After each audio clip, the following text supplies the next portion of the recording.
తెలంగాణ వ్యాప్తంగా మున్సిపల్ సమరం తుది దశకు చేరుకుంది. గద్వాలలో రాజకీయం పీక్ స్టేజ్ కు వెళ్లింది. మరికొద్ది నిమిషాల్లోనే Gadwal municipal chairman, vice chairman ఎన్నిక జరగబోతోంది. ఇప్పటికే అభ్యర్థులందరూ మున్సిపల్ కార్యాలయానికి చేరుకున్నారు. విజయం ఎవరిని వరిస్తుంది?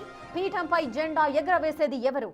గద్వాల గడ్డపై అసలేం జరుగుతోంది అనేది ఆసక్తిగా మారింది.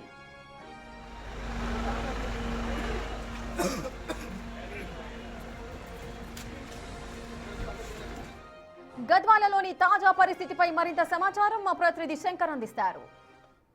గద్వాల మున్సిపల్ పీఠాన్ని దక్కించుకోబోయేది ఎవరనేది సర్వత్రా ఆసక్తిని రేకెత్తిస్తున్నటువంటి సిచ్యువేషన్ కనపడుతుంది. ప్రజెంట్ మనం గద్వాల మున్సిపల్ కు సంబంధించినటువంటి ఎక్కడైతే చైర్మన్, వైస్ చైర్మన్ల ఎన్నిక ఉంటుందో ఆ ప్రాంతంలో ఉన్నాం. విజువల్స్ లో చూడొచ్చు, మొత్తం కూడా హడావుడి వాతావరణం నెలకొంది. ఇక్కడ ఇదంతా కూడా చాలా క్లియర్ గా చూస్తున్నాం. పోలీసులు ఇప్పటికే కట్టుదిట్టమైనటువంటి ఏర్పాట్లతో పాటు ఇక్కడ ఎలాంటి అవాంఛనీయ సంఘటనలు జరగకుండా పూర్తి స్థాయిలో దగ్గర నుండి చూస్తున్నటువంటి సిచ్యువేషన్. ఇప్పటికే మనం ఆ దూరం నుంచి చూస్తున్నాం. అక్కడ సైడ్ కూడా వారికి సంబంధించి నిన్న మొన్నటి వరకు క్యాంపు రాజకీయాలకు వెళ్ళినటువంటి అభ్యర్థులంతా ఇప్పుడిప్పుడే ఈ యొక్క మున్సిపల్ కార్పొరేషన్ మున్సిపల్ కు సంబంధించి కార్యాలయం దగ్గరికి చేరుకుంటున్నారు.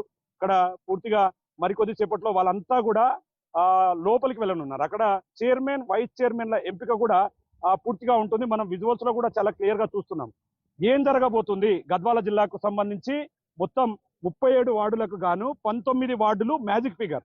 దాంట్లో కాంగ్రెస్ కు సంబంధించి 16 మంది అభ్యర్థులు పూర్తిగా వారు ఇప్పటికే గెలిచారు. మిగిలిన 2 ఇండిపెండెంట్లతో పాటు మరొక ఎంఐఎం పార్టీకి సంబంధించినటువంటి వ్యక్తి ఎవరైతే ఉంటారో వారు కూడా పూర్తిగా కాంగ్రెస్ లో చేరడంతో ఇదంతా కూడా సర్వత్రా ఆసక్తిని రేకెత్తిస్తుంది. ఇక్కడ ఎక్సాఫిషియో ఓటు కూడా చాలా క్లియర్ గా ప్రధానంగా అనిపిస్తుంది.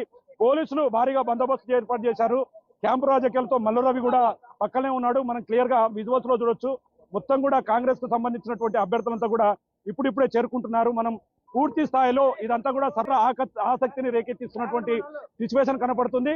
క్లియర్ కట్ గా మొత్తంగా ఈ మున్సిపల్ పీఠాన్ని పూర్తిగా కాంగ్రెస్ కైవసం చేసుకునేందుకైతే పూర్తి స్థాయిలో ప్రయత్నిస్తున్నటువంటి సిచ్యువేషన్ కనపడుతుంది. ఇది మొత్తంగా ఇక్కడ చూస్తే మరికొద్ది సేపట్లో ఇక్కడ ఈ ఉత్కంఠతకు చేరపడనుంది. చైర్మన్ ఎవరు, వైస్ చైర్మన్ ఎవరు అనేది మాత్రం మరికొద్ది సేపట్లో తేలబోతున్నటువంటి సిచ్యువేషన్ గద్వాల జిల్లాలో కనపడుతుంది. ఇది ఇక్కడ అప్డేట్, ప్రజెంట్ అప్డేట్. మరికొద్ది గంటల్లో ఏం జరగబోతుంది అనేది మాత్రం సర్వత్రా ఆసక్తిని రేకెత్తిస్తున్నటువంటి సిచ్యువేషన్ ఇక్కడ